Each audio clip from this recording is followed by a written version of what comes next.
Hello everyone, thank you very much for attending this presentation of our product, MAH02521. Before we get into this product, let me ask you one question. How did E.T. find his way back to home? He asked for directions. But hey, it's a guy thing, we don't ask for directions. That's why we need GPS. And nowadays, GPS comes on our smartphone. So most of us have either a GPS or a smartphone or a GPS in a smartphone. But even with that, all of us have faced one of these problems at one time or another. We get up in the morning, we are running a bit late, and we realize that you're running low on the gas. What do? Do you take that extra 5 minutes, go to a gas station, get gas, and be late for 5 minutes at work? Or do you take a risk of running out of gas in between? Or you're going somewhere and you get a weird warning light in your car. You have absolutely no clue how serious that is. Should you cancel your plan and go to the car shop immediately? Or could it wait and you can take care of it over the weekend?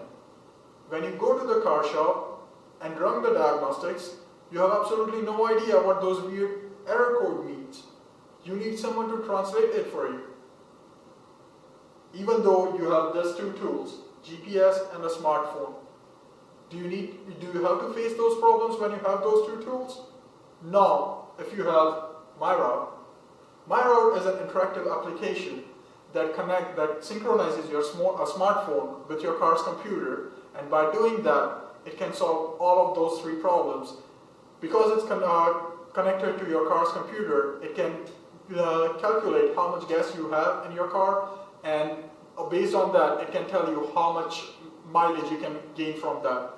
Or it can tell you why certain error warning light is on in the car, or what an error code means. Plain simple.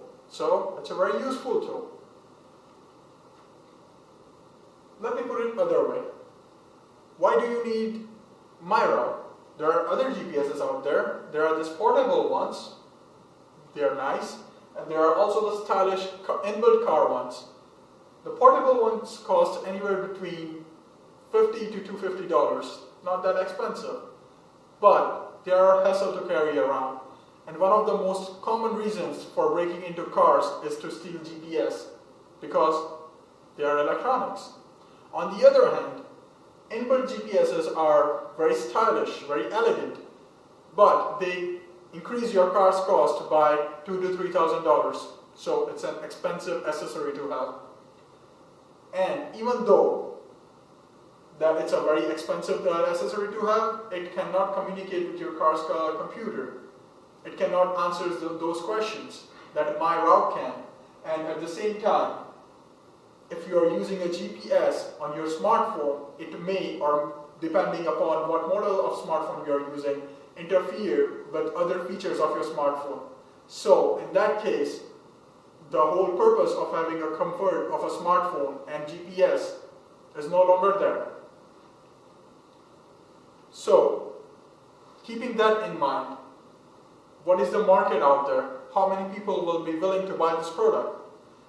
Right now, there are about 4 million smartphone users in the US, and out of that, more than 65% either use Apple or Android-based smartphones. There are total users are about 0.75 million, and we expect to cover only 0.3% of that market share, meaning 0.75 million users. So how do we plan on doing that? Well, as we all know, Apple is very particular about letting others into their trust zone. So we need to have a strategic partnership for Apple to be listed on Apple Marketplace so their Apple users can download our product. On the other hand, Android is an open marketplace. We can list our product over there with little to no hassle. And to promote our product, we will be giving out free trial versions for 1 month. And even after 1 month, we will continue providing free basic service, meaning we will not provide map updates. And even when we are giving out those free products, we are still making money because we are advertising on our web page for some of the other products on the internet. So, to launch this product into the market, we need approximately 70,000 US dollars. Out of that, about 5,000 US dollars we can manage in grants. Since we are a small entrepreneur company, we may get that money. About $20,000 we'll have to find in investments, meaning the core team, me, Kashir Barod, and my friend and colleague, John Gayo, would have to come up with that money or bring in some other investors who believe in this product. The other funds will have to come from business loans. As you can see in this graph, most of those funds are being used for developing the product or paying the team that would develop the product. And this is over a 6-month period.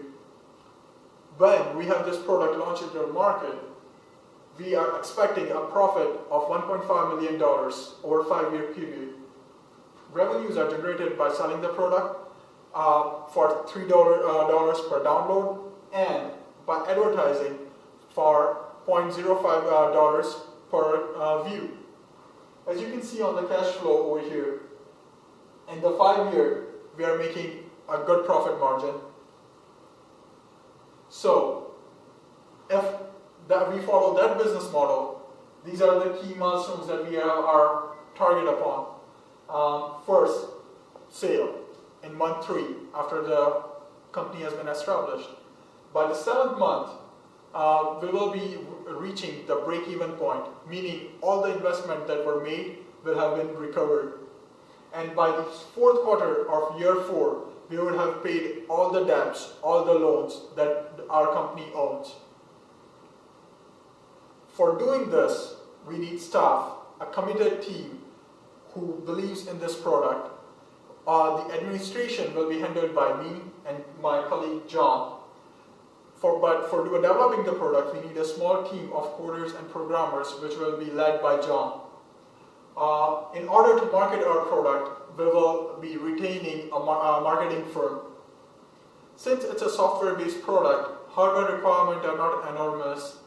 We only need 5 computer stations and about 20 smartphones, which are more popular in the US, to test our product for compatibility. And we will also need about 2,000 square feet office space. If we do that, our product will make profits and it will provide comfort to every user. If you have any questions, please feel free to contact me or my colleague John at provided email. Thank you for attending this presentation.